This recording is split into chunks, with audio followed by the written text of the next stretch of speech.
If you have been following our tutorial, you should now have a good understanding of the basics of Forex trading, how to place orders and trade on the Forex trading platform, MT4, as well as the basic concepts of the Forex market.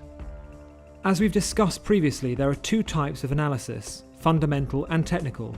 In this tutorial, we will focus on learning the basics of fundamental analysis, consider its strong points and evaluate the drawbacks, and finally highlight the most significant parts of fundamental analysis. Fundamental analysis has the following advantages. Fundamental analysis requires a lot of evaluation and research in order to understand the driving forces of the currency movements, and so can prove your overall knowledge and awareness of macroeconomic factors. Fundamental analysis is for the long term, and at the end of the analysis, there is a long-term view on a particular currency economy.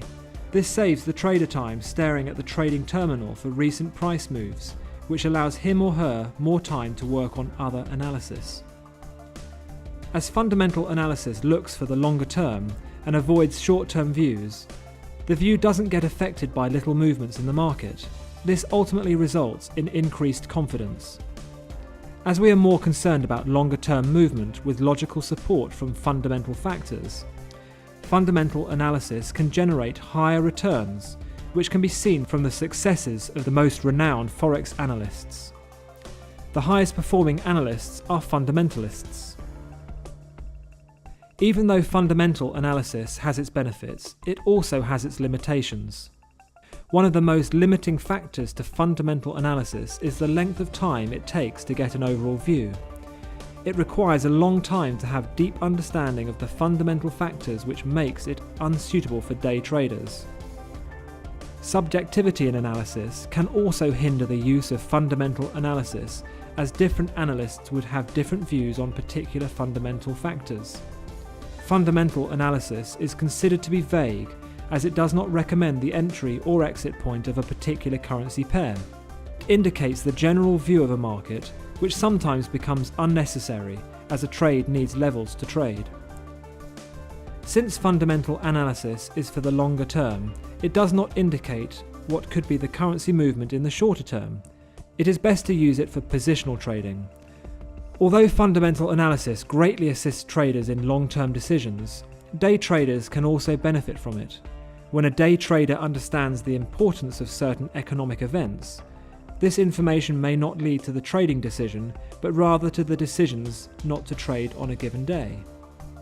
Even though there are many fundamental factors to be considered for analysis, the following are the most important.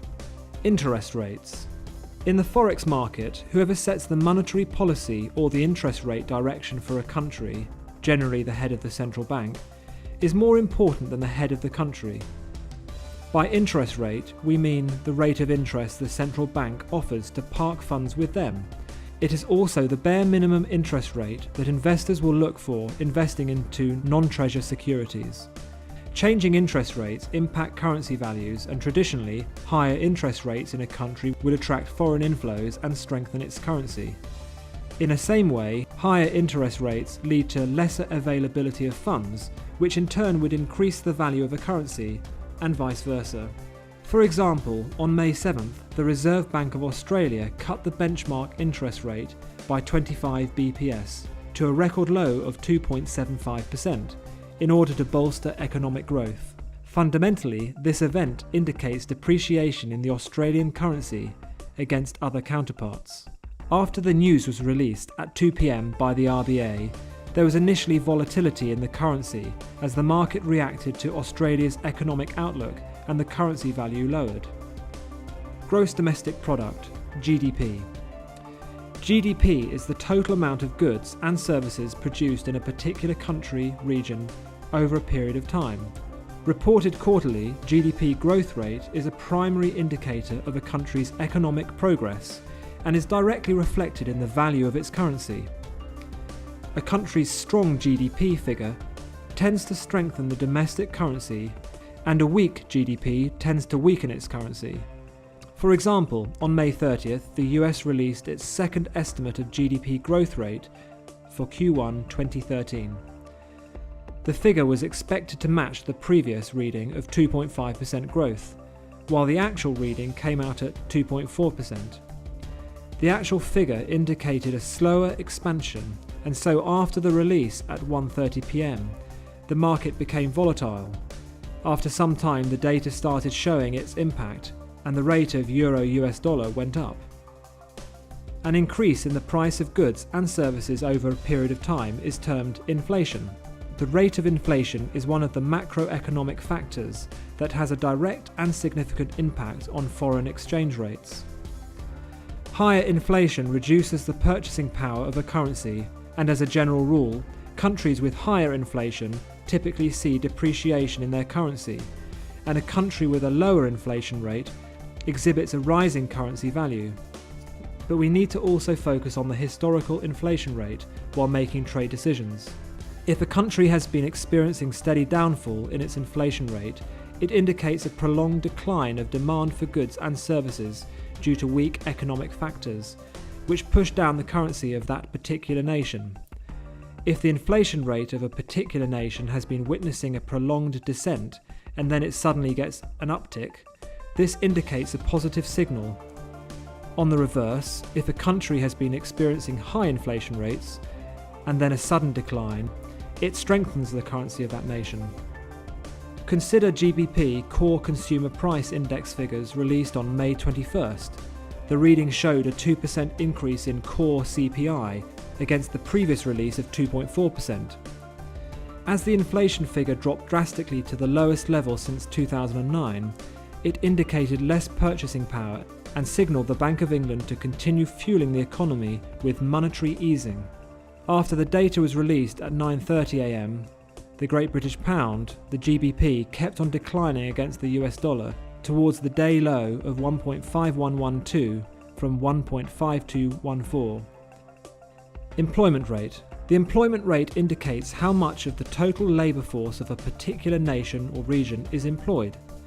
Employment rate has an immediate impact on economic growth. An increase in the unemployment rate or a decrease in employment is considered a sign of weak economic activity or a slowdown in the economy. High unemployment could lead to the central bank delaying increasing interest rates or even considering cutting interest rates, which eventually reduces the value of a country's currency and vice versa. For example, on May 8th, New Zealand released its unemployment rate for Q1 2013, which declined to 6.2% compared to the previous release of 6.8%, indicating an improvement in the labour market. The figure, released at 11:45 p.m, gave enough strength to the New Zealand dollar US dollar for it to rise from 0.8421 to 0.8468 in 5 minutes, and that strength was carried over to the next trading day. Trade balance measures a country's net imports or net exports and is a vital piece of economic information within the forex markets. Trade balance shows the difference between the value of all the goods and services exported to other countries and the value of all the goods and services imported from foreign countries. Trade deficit occurs when the trade balance is negative. A country is importing more goods than it is exporting. Conversely, when the trade balance is positive, we have a trade surplus. The value of exports is more than the value of imports. Trade deficits are generally expected to contribute to a weaker currency, since there would be continuous selling of a domestic currency to pay import bills. However, a positive trade balance is seen as bullish for the domestic currency. Consider the Canadian trade balance figure released on June 4th. It shows the Canadian trade balance had a deficit of 567 million Canadian dollars against the previous release of a 3 million Canadian dollar deficit. The figure was released at 1:30 p.m. when the US dollar Canadian dollar was trading near 1.0314. After the release, the quote started gaining momentum to 1.0360. The widened deficit in the trade balance resulted in higher import payments than export receivables, which ultimately led to weaker currency. In forex markets, political news plays a major role in the economic outlook of a country and can matter more than business news. An upcoming election is always a major event and can have a really big impact on currency markets. Whenever there are geopolitical risks or riots, currency traders always look for safe havens and ask questions later. Let's take an example of how Greek politics played a vital role in the movement of the euro from 1.2814 to 1.2067. At the end of May 2012, Greek election results came out with the conservative-leaning New Democracy Party and the Left Coalition Party winning the largest parliamentary support, but the winning parties could not form a ruling coalition. Investors were worried that the new government of Greece would not respond to tough austerity measures, which resulted in the euro-US dollar reaching a 1.2457 level, down from 1.2814. In June 2012, re-elections were held, which resulted in the formation of a new government. The new government supported the main austerity principles outlined by the signed bailout plan of Greece by the EU, but they immediately asked for its creditors to be granted 2 extra years, extending the deadline from 2015 to 2017, before being required to be self-financed, which ultimately pushed the euro towards the 1.2067 level. It should be noted that fundamental analysis is ineffective unless the exact time of the scheduled news announcements is known. It becomes essential to know the exact time when major and key economic reports are usually released. To know the exact time of the scheduled news announcements, visit the Forex calendar in Analytics section of our website www.admiralmarkets.com. Our Forex calendar shows all necessary information related to a particular announcement. It shows the scheduled date of release, time left for the release, the currency that would be affected from the news announcement, the news announcement itself, the importance of the data, the forecast, and the actual figure once the data is released. You can even change the date range to view the past and future economic announcements as required. Now you should have a basic overview about the fundamental analysis, its strong and weak points, and the key factors to consider. So now we can move on with the second type of the forecasting, technical analysis.